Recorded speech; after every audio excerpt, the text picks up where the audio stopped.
इसीलिए पहले इसको किया।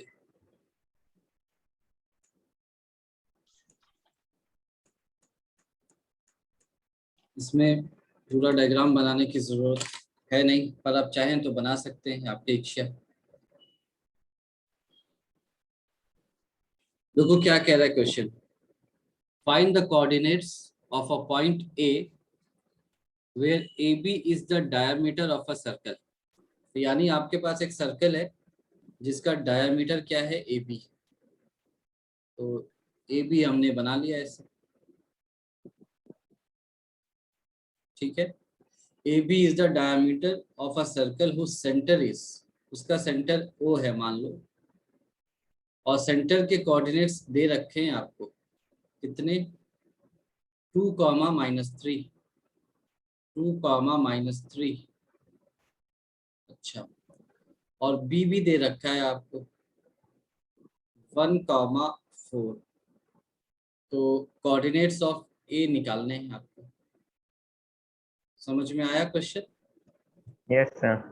कि आपके पास एक सर्कल है जिसका डायमीटर है ए बी, और बी का कोऑर्डिनेट्स दे रखा है, उस सर्कल का जो सेंटर होगा वो दे रखा है, ए के कोऑर्डिनेट्स निकालने हैं। इसमें क्या रिलेशन क्या होता है डायमीटर और सेंटर में? सर इसमें सेंटर टू बी जो है वो इक्वल टू होगा सेंटर टू ए के।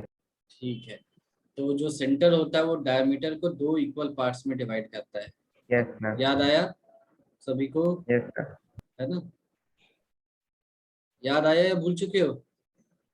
याद है। Yes yes sir. सर याद बोल नहीं है। रहे हो तुम लोग, हाँ? सर्कल्स वैसे कब 10th में पढ़ना है शायद, है ना? तो यस पढ़ेंगे सर। हम लोग, लेकिन ये तो बहुत बेसिक है, तो मैं मान के चल रहा हूँ कि सबको आता है, ठीक है।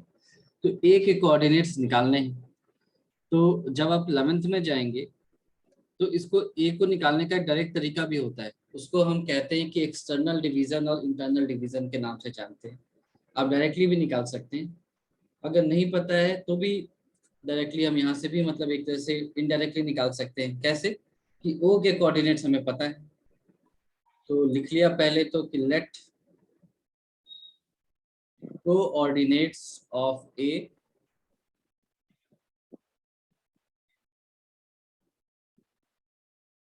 इसको हमने x, y मान लिया। तो यहां से फिर 2 की वैल्यू कितनी आएगी? 2 क्या है, मिड पॉइंट है ना, तो ये 1 है तो ये भी 1 होगा, ठीक है। तो नीचे में क्या लिखा जाए ये बताओ? 2, 1 + 1। 1 + 1। अच्छा, तो 1 किससे मल्टीप्लाई होगा पहले?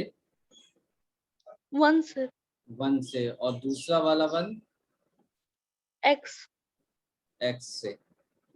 तो यहाँ से 2 की वैल्यू क्या आ गई, x + 1/2 ऐसी आ गई क्या? 2। यस सर, तो मतलब x 4 = x + + 1। 1, तो x की वैल्यू 3 आ गई। Yes sir. ठीक है, उसी तरह से -3 किसके बराबर हो जाएगा? नीचे वाला पहले बताओ। 1 + 1। 1 + 1, तो एक 1 किससे मल्टीप्लाई होगा? 4 से। 4 से, है ना, और दूसरा वाला 1 y से। वाई से। फिर कर लिया यहाँ से, -3 -3 = 4 + y। 4 + y/2। 2 तो यहाँ से -6 = 4 + y। y + 4 -6, तो y की वैल्यू -10 दिख रही है आपको। -10। x भी आ गया, y भी आ गया। तो देयरफॉर a के कोऑर्डिनेट्स क्या हो गए, 3, -10, and this is your answer.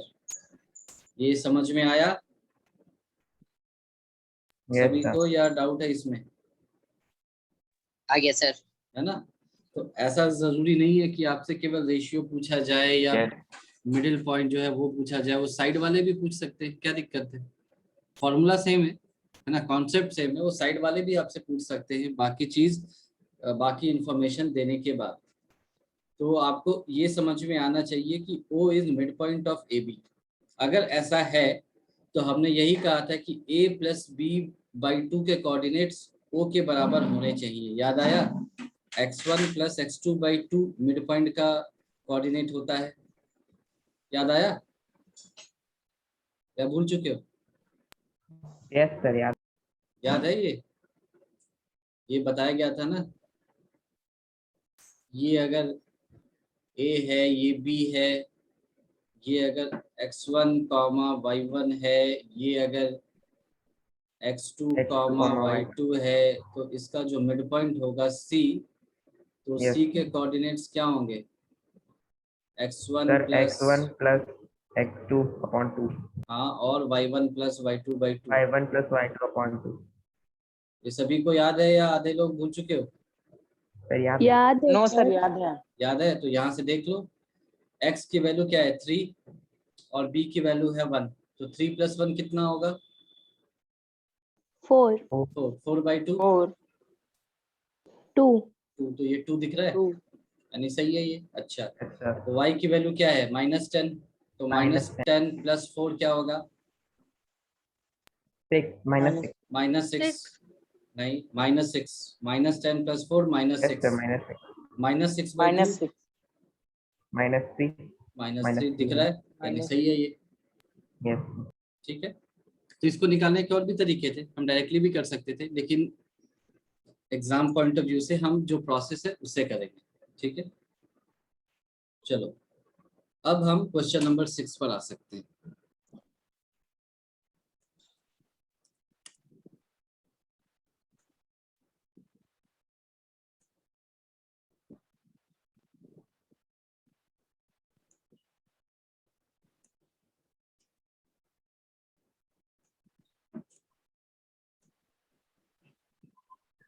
इस तरह के क्वेश्चंस में ज्यादा दिमाग खर्च नहीं करते, जो जो कह रहा है सिर्फ वही करते गए, आंसर अपने आप आ जाएगा। ठीक है,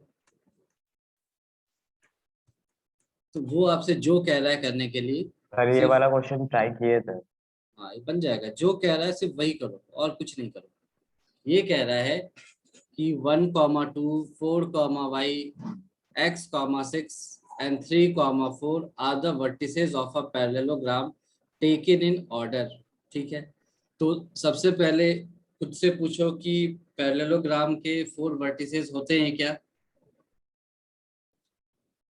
जी सर होते हैं। होते हैं क्या, या 3 होते हैं? पैरेललोग्राम के तो 3 होते हैं ना? 4 होते सर सर, फोर सर होते 4 हैं। होते हैं। 4 होते हैं। सर। अच्छा हाँ। ट्रायंगल के 3 होते हैं। अच्छा, ऐसा है तो फिर उसको नाम दे दो फिर, कि भाई ए तुमको हम ऐसे लिख देते हैं, यस सर। बी को हमने ऐसा मान लिया 4, y, और सी को हमने मान लिया है x, 6 एंड डी को मान लिया फिर 3, 5। यहाँ तक ठीक है? Yes sir. अब ये कह रहा है कि टेक इट इन ऑर्डर, तो ऑर्डर आपको याद है कैसा होना चाहिए? क्लॉकवाइज, सॉरी एंटी क्लॉकवाइज होना चाहिए, है ना? क्लॉकवाइज करोगे तो नेगेटिव आ जाएगा, एंटी क्लॉकवाइज हम लोग लेते हैं ऑर्डर। ठीक है, हमेशा। तो वैसे यहाँ पर ऑर्डर का मतलब ये है कि ए के बाद बी आएगा, बी के बाद सी, सी के बाद डी, तो आप किधर से भी करोगे आंसर तो सेम आ जाएगा, पर जनरली हम जो तरीका है उसी को फॉलो करते हैं। तो हमने एक पैरेललोग्राम बना दिया ऐसे करके,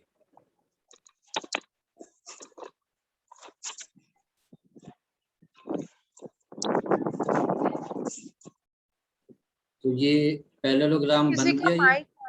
हाँ प्रणव, माइक ऑफ कर लो। हाँ वो बाहर है थोड़ा। का है।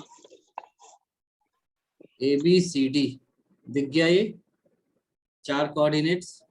ठीक है, यस सर। अब इनके वैल्यूज भी लिख लो ताकि तुम्हें आसानी से सॉल्व हो कैसे मार जाए। गए? प्रणव माइक ऑफ करो। 4, y, ठीक है, AB। बाबू बने एक हाँ? मिनट, के सी हो जाएगा आपका x,6 और डी है 3,5। ठीक है, यहाँ तक जो जो कहा गया हमने यस सर। वो कर लिया, ज्यादा दिमाग खर्च नहीं किया। ठीक है, अब इसको ऐसे लिखने के बाद आपको आसानी से समझ में आ जाएगा कि क्या करना है। वो आपसे कह रहा है कि मुझे भाई x की वैल्यू बता दो, y की वैल्यू बता दो। हमने कहा ठीक है बता देते हैं। हमने कहा कि भाई ऐसा है कि हमने डायगोनल्स को ज्वाइन कर दिए। ठीक है, हमने डायगोनल्स को ज्वाइन किया है और मान लिया कि डायगोनल जिस पॉइंट पे मिल रहे हैं उसका नाम हमने दे दिया O। ठीक है, ऐसा क्यों किया? क्योंकि हमें पैरेललोग्राम के बारे में एक बात पता है कि डायगोनल्स जो हैं वो बाइसेक्ट होते हैं, यानी कि ये यस इसके सर। बराबर होगा और ये डायगोनल इसके बराबर होगा। यहाँ तक याद आई बात? Yes sir. है ना, पुराने क्लासेस में पढ़ाया जाता है, आपको याद होना चाहिए। लिख देते हैं इसको यहाँ पर कि लेट द डायगोनल्स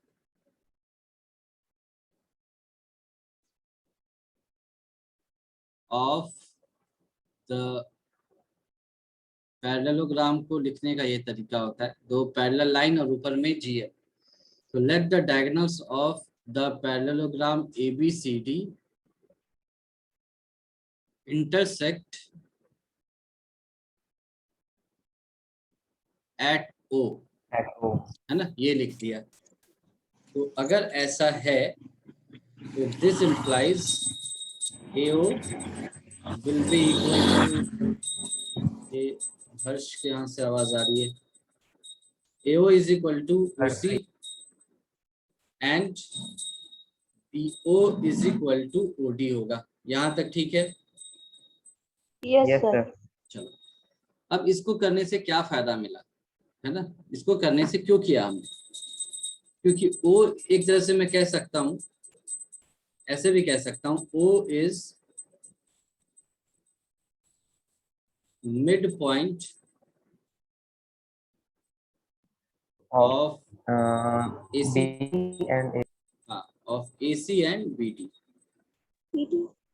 ठीक है ना, O जो होगा वो AC का भी मिड पॉइंट होगा और BD का भी मिड पॉइंट होगा। मानते हो? Yes yes sir. सर। ठीक है, तो एक बार देख लो, ऑर्डर तो यही है ना, A B यस सर यही C है। D ऐसे, या A B 4, Y, C है x,6, D है 3,5। ठीक है, चलो हमने सही किया है मतलब। ठीक है, तो यहां से अगर मान लो हम AC कंसीडर कर रहे हैं, सपोज फॉर AC, हम अगर AC की बात कर रहे हैं और यहाँ पर चलो AC के बारे में ही बात कर लेते हैं। AC के कोऑर्डिनेट्स मान लो हैं x, y, या चलो AC के कोऑर्डिनेट्स निकालने हैं हमें, तो इसको हमने मान लिया कुछ भी मान लिया, x1, y1 मान लिया ऐसे। ठीक है, मान लो ऐसा मान लिया। तो x1, y1 की वैल्यू कैसे निकालेंगे हम? सर ए प्लस सी अपॉन 2। ठीक है, तो ये क्या आ जाएगा, x+1/2। तो x1 की वैल्यू क्या आएगी, x+1/2, यस सर। और Yes, y1 sir. की वैल्यू, y1 की value sir Y plus 6 upon Sir, 6 6 upon. + 2/2 यानी yes sir 4। Yes sir 4। Yes sir. ठीक है, ये समझ में आया? Yes sir. अब BD के लिए भी निकाल सकते हैं। देखो क्या किया हमने, हमने अभी जैसे ऊपर में पढ़ा ना कि मिड पॉइंट क्या होता है, x1 + x2/2। तो AC Yes, का मिड पॉइंट है ये, तो AC के कोऑर्डिनेट्स, सॉरी O के कोऑर्डिनेट्स को हम लोग x1, y1 माना, तो x1 क्या हो जाएगा, 1 + Sir. x/2, x का Yes, sir. कोऑर्डिनेट, और y1 क्या हो जाएगा फिर 2 + 2 + 6/2 यानी 8/2 यानी कि 4। समझ में आ गया सभी Yes, को? sir.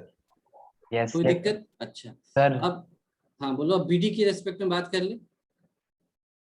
तो सर मैं ये कह रहा था कि सर हम ऐसा भी तो कर सकते थे ना कि जैसे x+1/2 है तो वो हाँ दोनों तो बाइसेक्ट कर रहे हैं, तो ऐसे डायरेक्ट 3+4/2 आएगा। तो 2 है डेनोमिनेटर में, तो उसको कट कर दे। कहाँ पर कट करना चाह रहे हो? सर जैसे मतलब ऐसा भी तो कर सकते हैं ना कि डायरेक्ट इक्वल करके कर दे। जैसे सॉल्व, जैसे आपने सर मतलब सॉल्व करके किया है, जैसे y1 है तो जैसे 6+2/2 था, तो हाँ हम इसको आगे चल के इक्वल टू करेंगे ना 5+y/2 से। हाँ, तो हम ऐसा भी कर सकते हैं ना सर कि जैसे अब इसमें इक्वेशन है तो डायरेक्ट जो 2 दोनों में डेनोमिनेटर है उसको कट कर दें। टू टू मैं समझ नहीं पा रहा हूँ, कौन से टू टू को कट करना चाह रहे हो? सर जैसे 6+2/2 है, ठीक है, तो वो हाँ, क्या कहता था 5+y/2 के इक्वल होगा ना। वही वही तो करेंगे हम मतलब लोग। हाँ, तो सर मैं यही कह रहा था कि ऐसे डायरेक्ट इक्वल करके 2 जो उनके डेनोमिनेटर में आएगा लेकिन उसको कट कर दें। लेकिन तुम बताओगे ना कि क्यों इक्वल आया? पहले ये तो यस बताओगे। सर। वो तो बताओगे ना कि क्यों इक्वल कर रहे हो। वही तो कर रहे हैं हम लोग, वही तो कर रहे हैं यहाँ से भी। अच्छा देखो, अब बीडी के बारे में बताओ। बीडी अगर देख रहे हैं तो x1 की वैल्यू सर 4+3/7 4+3/2, तो x1 की 2। वैल्यू 7/2। अच्छा, और y1 की वैल्यू यहाँ से y प्लस y 5 प्लस 5/2। 2। यहाँ तक सभी को दिख चुका है? Yes sir. बोल नहीं रहे हो सर बाकी अब सब? इक्वेट यस कर सर। देंगे। देखो तो यहाँ से Yes, क्या sir. निकला, यहाँ से निकला क्या तुम्हें? x1 y1 की वैल्यू, और इधर से भी x1 y1 की वैल्यू। यस सर, अब इक्वेट कर देंगे। तो यानी कि x1 क्या है? x+1/2 है, और ये क्या है? 7/2 है। तो 2 कैंसिल, तो यहाँ से x+1 की वैल्यू आ गई 7, तो x की वैल्यू 6 आ गई। x is equal to 6। 6 आ जाएगी. ठीक है। अच्छा, और यहाँ से भी देख सकते हो y1 की वैल्यू है 4, which is equal to y+5/2। तो यहाँ से y 3 प्लस आएगी। 5 की वैल्यू आ गई 3. 8, तो y की वैल्यू आ गई 3। आंसर। तो ये समझ में आया कैसे किया हमने? यस। है ना, कुछ भी नहीं किया, आसान सा क्वेश्चन था। सिर्फ आपको डायगोनल ढंग से बना देना है, मतलब पैरेललोग्राम ढंग से बनाना है। और आपको पैरेललोग्राम की बेसिक प्रॉपर्टी आनी चाहिए कि डायगोनल्स बाइसेक्ट होते हैं, है ना। तो ओ मान लिया सेंटर, और फिर दोनों तरफ से ओ के कोऑर्डिनेट्स निकाले, इक्वेट कर दिए, आंसर आ जाएगा। सर नीचे कीजिए।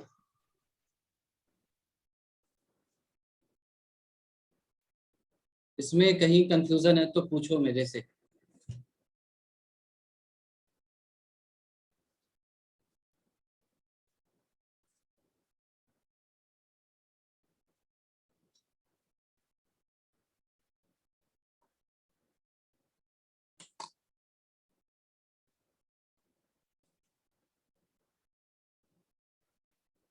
हो गया?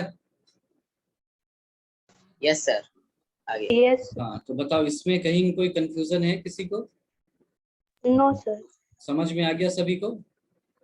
Yes sir. ऐसे क्वेश्चन अब आप खुद से कर सकते हैं, ठीक है। चलो, तो ये सर इसमें क्वेश्चन, हम लोग डायगोनल बनाएंगे तो वो लिखेंगे बिना कंस्ट्रक्ट डायगोनल. हाँ इसमें तो लिखोगे ऑब्वियसली। जॉइन, या मैंने लिखा ना, let the diagonals of the parallelogram ABCD intersected हो, तो जाहिर सी बात है डायगोनल है, पैरेललोग्राम में होता ही है। तो डायगोनल बनाया और इंटरसेक्ट करा दिया। सर ये लिखेंगे ना, let the coordinates of O is equal to हाँ x1 एंड हाँ, y1. ये लिखना होगा, ऐसे लेट, ऐसे करके लिखोगे। ये बात तो लिखनी होगी आप, है ना। ओ के कोऑर्डिनेट्स आपको मानने पड़ेंगे x1 y1, या जो भी मानना है, फिर वहां से सॉल्व करना है, ठीक है। यस। तो चलो क्वेश्चन नंबर 7 तक हो चुका, क्वेश्चन 8 देखते हैं।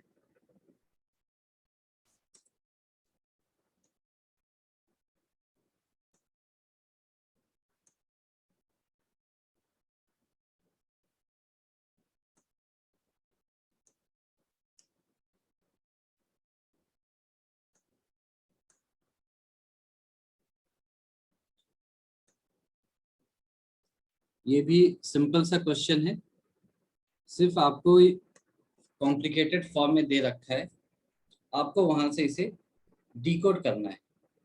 ठीक है, डिकोड करना आपको आना चाहिए। देखो कैसे करते हैं। हमने क्या कहा, करना क्या है, जैसे जैसे आपको दे रखा है वैसे वैसे ही प्रोसीड करते हैं। तो कह रहा है कि let A and B are this and this respectively. तो इसका मतलब ए और बी दो पॉइंट्स होंगे, तो बना लिया हमने ए और बी, और उनको हमने ज्वाइन कर लिया। सर इसमें तो बस अपॉन 2 जो रहता है उसके यहाँ पे 3/7 रह जाएगा ना। क्या पता मतलब नहीं, मैं जैसे हम लोग अभी तो वहां पहुंचे ही नहीं। पहले तो देखो क्वेश्चन अभी लिख रहे हैं, तो yes, बहुत आराम से लिखा। ए के कोऑर्डिनेट्स को -2, -2 लिखा। बी के कोऑर्डिनेट्स को लिखा 2, -4। यहाँ तक की बात खत्म हुई।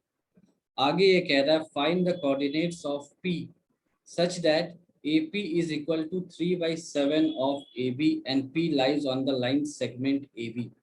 तो ये एक बात कह रहा है कि P जो है वो किस पर लाई करेगा, लाइन AB सेगमेंट AB पर लाई कर रहा है। अच्छा, अब ये बताओ AP बड़ा है या AB बड़ा है? AB दिख रहा है? यस सर AP क्या है, AB का 3/7 है, यानी अगर AB 7 है तो AP की वैल्यू कितनी आएगी, 3, है ना? 3 तो इसका मतलब AP कहीं यहाँ पर होगा, कहीं यस पर सर होगा। ठीक है, इसके कोऑर्डिनेट्स है x, y, ये हमें फाइंड करने हैं। यहाँ तक समझ में आ गया? यस सर है ना? कोई ऐसा भी कर सकता है कि B या A के इधर P को रख लिया, तो क्वेश्चन बर्बाद हो जाएगा। आपको ये भी समझना है कि कहना क्या चाहता है। तो जो कह रहा है वही शुरू कर दो आप। रिपीट कर दीजिए। देखो तो ए सर बी दो पॉइंट्स हैं, दिख गया, दिखा A और B Yes, दो sir. पॉइंट्स। अच्छा, अब ये कह रहा है कि P lies on the line segment AB, यानी AB एक लाइन सेगमेंट है, तो AB को ज्वाइन कर लिया, लाइन सेगमेंट बना लिया। और कह रहा है कि P जो है वो AB पर लाई करेगा। तो P कहाँ लाई करेगा ये देखते हैं। A के लेफ्ट में कर सकता है, B के राइट में कर सकता है, या AB के बीच में कर सकता है। ठीक है ना? यहीं पर तो लाई करेगा कहीं, या तो A के लेफ्ट में, Yes, sir. या B के राइट में, या A और B के बीच में। तो अब Mid देखते point. हैं, अब ये कैसे पता चलेगा? तो ये यहाँ से पता चल रहा है। ये कह रहा है कि भाई AP जो है वो AB का 3/7 है। इसका मतलब AP की जो डिस्टेंस होगी A से, वो AB से छोटी होगी। ये दिख रहा है आपको? सर एक क्वेश्चन है Yes, sir. हाँ, एक मिनट रुक जाओ। सर ए के लेफ्ट में कैसे हो सकता है? वो अगर मान लो उसका डिस्टेंस ज्यादा हो गया, अगर मान लो AP जो है, देखो हमें पता नहीं है ना कि कोऑर्डिनेट्स किस तरह से हैं और वैल्यूज किस तरह से दिए गए हैं। बट तो सर यहाँ पे तो लाइन सेगमेंट है ना, अगर हाँ, लाइन मुझे होती पता है, मुझे पता है ये लाइन सेगमेंट है, लेकिन ये कोऑर्डिनेट्स के क्वेश्चन है। तो कोऑर्डिनेट्स के क्वेश्चन में कोऑर्डिनेट्स इसके इधर आ सकते हैं, बिल्कुल आ सकते हैं, अगर जो डिवीजन है एक्सटर्नल हो। मैंने थोड़ी देर पहले बताया था कि आप पढ़ेंगे इंटरनल और एक्सटर्नल डिवीजन। तो अगर Yes, दो sir. लाइन सेगमेंट के बीच में अगर थर्ड पॉइंट आती है तो इसको हम इंटरनल डिवीजन कहते हैं, और उनके बाहर लाई करती है तो उसको हम एक्सटर्नल डिवीजन कहते हैं। तो यहाँ पर वो इंटरनल एक्सटर्नल वर्ड यूज नहीं करके आपके साथ वो कोऑर्डिनेट्स के टर्म्स में खेल सकता है। वो आपको ऐसे कोऑर्डिनेट्स दे सकता है कि वो खुद ही बाहर लाई कर जाएगा। ठीक है, Yes, sir. लेकिन उसने यहाँ पर स्पेसिफिकली ये डिस्टेंस दे रखा है, मतलब लेंथ दे रखा है, ये ऐसा आपको बता रखा है। इसका मतलब हुआ कि जो AP होगा वो किसी भी हालत में AB से बड़ा नहीं हो सकता। यानी मैं A से चला और B तक पहुंचा, इसका मतलब लेंथ AB है, और A से चला और P तक पहुंचा, इसका लेंथ AP है। तो वो कह रहा है कि AP जो है वो AB का 3/7 है, यानी मैं A से चला और B तक पहुंचने से बहुत पहले ही P तक पहुंच जाऊंगा। इसका मतलब पॉइंट P जो है वो A और B के बीच में ही लाई करेगा। यहाँ तक की बात समझ में आई Yes, sir. सभी Yes, को? sir. चलो, अब उसने जो कहा है वो कर लो। आपको चाहिए क्या? इन जनरल देखो, मुझे P के कोऑर्डिनेट्स निकालने होते, मान लो, और Sir. A और सुनो, एक मिनट सुनो, मुझे अगर A और B का कोऑर्डिनेट्स दे रखा है, P के कोऑर्डिनेट्स अगर निकालने होते तो मुझे क्या चाहिए था? रेशियो किसका? सर मतलब जो अरे, हम AP का। 1 1 किसका ले किसका? नहीं किसका, मैं वैल्यू नहीं पूछ रहा हूँ, AB किसका? का। AB का AB का। रेशियो? AB तो लाइन सेगमेंट सर है, AP का, AP सर का, AP का। पी P और AP and PB PV। AP और PB का। समझ में आया PB ये का। कि आपको चाहिए Yes, sir. क्या? AP is to PB, ये चाहिए। यहाँ तक बात समझ में आ गई यस सर। Yes sir. है ना? क्योंकि क्वेश्चन सॉल्व करने से पहले आपको पता तो चले कि आपको करना क्या है। तो आपको AP is to PB निकालना है, इसको दिमाग में रखा। AP is to PB क्या है ये आपको निकालना है। ठीक है, अब बताओ, अब अभी कुछ पूछना है इसके अलावा? सर ये जो AP is equal to 3/7 AB है, हाँ, तो इसमें बहुत कंफ्यूजन होता है, कोई कौन बात बड़ा है नहीं, कौन छोटा कोई है। बात नहीं, कंफ्यूजन को दूर करेंगे ना हम लोग। हमें लक्ष्य पता चल चुका है, तो जो दिया गया है उसी में ब्रेक कर दिया। AB को मैं, अगर आप बुरा ना मानो तो ऐसे लिख दूं? हाँ यस सर। बुरा लग रहा है क्या आपको? हाँ सर। सर। नहीं, तो No, अगले ही पल आप अगर अपने मन की आंखों से देखेंगे तो ऐसा कुछ दिखा। Yes sir. Yes sir. अब हाँ देखो चीजें आसान सी लग रही है क्या? Yes sir. हाँ सर। अगर आपको हाँ अब सर, और भी काफी ज्यादा। कम बुरा लगे तो मैं इसको ओपन कर दूं ऐसे, AP plus 3PB। Yes sir. Yes sir कर। और अगर आप बिल्कुल भी नाराज ना हो मेरे माइनस हो से तो जाएगा। मैं ऐसे कर माइनस दूं कर क्या? दीजिए sir. Yes sir. Yes sir. कर दीजिए सर, नहीं लगेगा बुरा। चलो, तो अब मैं बिल्कुल ही खुलेआम इसको ऐसे डिक्लेयर कर देता हूँ। AP/PB जो है वो 3/4 है, इसको हमने खुलेआम डिक्लेयर कर दिया। कोई नाराजगी किसी को? No no sir. सर। तो देखो, और हम लोग जो है, जो भी ये कोऑर्डिनेट ज्योमेट्री है, इसमें हम क्वेश्चन के हिसाब से अपने कॉन्सेप्ट को नहीं चेंज करेंगे कि अच्छा ये क्वेश्चन है तो ऐसे करेंगे, ऐसा नहीं है। जो बेसिक फंडामेंटल रूल है सिर्फ उसी से अप्रोच करेंगे कि अच्छा 2 पॉइंट्स दे रखा है, बीच के किसी पॉइंट के कोऑर्डिनेट्स निकालने हैं, तो हम कैसे निकाल सकते हैं? सिंपल सा अप्रोच है, रेशियो निकाल लें। और भी तरीके हो सकते हैं, वो अलग बात है, लेकिन जो ऑब्वियस अप्रोच है वो यही है कि AP is to PB मिलना चाहिए। ठीक है, तो ये कैसे मिलेगा? यहाँ से कुछ इंफॉर्मेशन दे रखा होगा, हमने देखा AP, तो यहाँ से क्या AP मिलेगा? हाँ, ये तो AP खुद ही मिल जाएगा। अब क्या चाहिए? PB, ये कहाँ से मिलेगा? तो AB दिख रहा है, तो AB क्या PB से रिलेटेड है? तो हाँ, AB को हम AP प्लस PB करेंगे तो PB आ सकता है। तो कर दिया, फिर ज्यादा सोचा नहीं और सॉल्व किया तो देखो आ गया। तो AP is to PB आपको 3:4, यानी अब मैं इसको बिल्कुल निडर होकर के ऐसे लिख सकता हूँ कि भाई तू 3 है और ये 4 है। इसमें कोई शक किसी को? No sir. No sir. तो अब मुझे नहीं लगता किसी को बस। एक्स वाई निकालने में दिक्कत है। तुम लगे हाथ मुझे एक्स की वैल्यू बता दो, नीचे पहले क्या होगा ये बता दो। 4 + 3। ठीक है, 4 चलो + तुमने 4+3 कहा तो ऐसे ही लिखा, तुम 3+4 कहते तो वैसे लिखता। चलो अब बताओ 4 किससे मल्टीप्लाई होगा? 4 होगा -2 से और 3 होगा -4 से। 3 होगा, -4 से। आंखें खोल करके बताओ। 4 -2 से सर मान 2 लिया, होगा। 3 2 से, क्योंकि हम x की बात कर रहे हैं। -4 तो y वाला कोऑर्डिनेट है ना। हाँ फिर सर, 3 2 सर। हाँ, फिर से आकांक्षा अपनी आंखें खोलो तो जरा दिखा। हाँ नहीं दिखा अभी भी? दिख गया। हाँ, वो कभी कभी नींद आ जाती है ना, तो ऐसी दिक्कतें होती रहती हैं। कोई बात नहीं, एग्जाम में मत सोना। तो x की वैल्यू मुझे दिख रही है आती हुई -2/7, आपको भी दिखी? Yes yes. यस चलो, सर। चलो तो फिर हम लोग आ जाते हैं y पर। कहानी वही, नीचे में आपने 4+3 कहा था तो हमने 4+3 लिखा। 4 किसी से मल्टीप्लाई होगा, +3 किसी से मल्टीप्लाई हो रहा होगा, किससे वो अब देख लेते हैं। सर तो 4 -2 से और -4 से होगा। ठीक है, 4 -2 से आप कह रहे हो तो -2 लिख दिया, और 3 -4 से मल्टीप्लाई हो रहा है, तो ये मुझे -8 -12/7 ऐसा कुछ दिख रहा है। तो y की yes वैल्यू sir, मुझे -20/7. -20/7 आती हुई दिख रही है। तो इसको हमने क्या माना था, p। तो therefore coordinates of p, sir इसमें जो कोऑर्डिनेट्स होते हैं वो पॉइंट्स में नहीं आते हैं।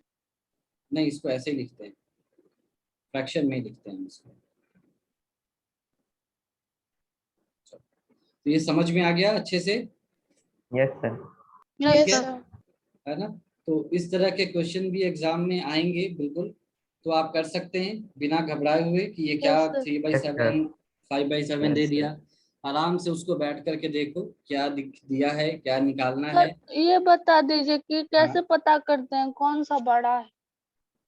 कौन सा बड़ा, ये तो है ना 3/7 है। ए बी मान लो 7 होता सपोज, तो 3/7 इंटू 7 क्या आएगा, 4 है। 3/7 इंटू 7 4।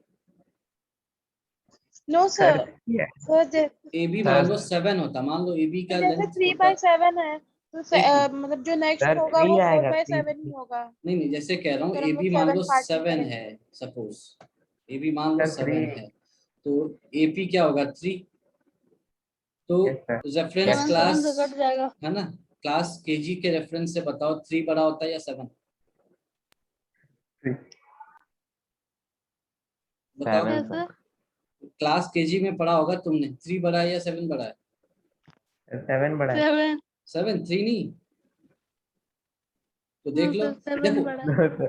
एपी और एबी का मतलब क्या होता है, देखो मैथ्स में मैं तुमसे कहता हूँ, देखो इसको मैथमेटिकली सोचना शुरू करो। A B is equal to 7 का मतलब क्या है, 7 यूनिट का मतलब क्या है। इसका मतलब है कि मैं ए पर खड़ा हूँ और चलते चलते बी तक पहुंचा, उसका लेंथ है 7 यूनिट।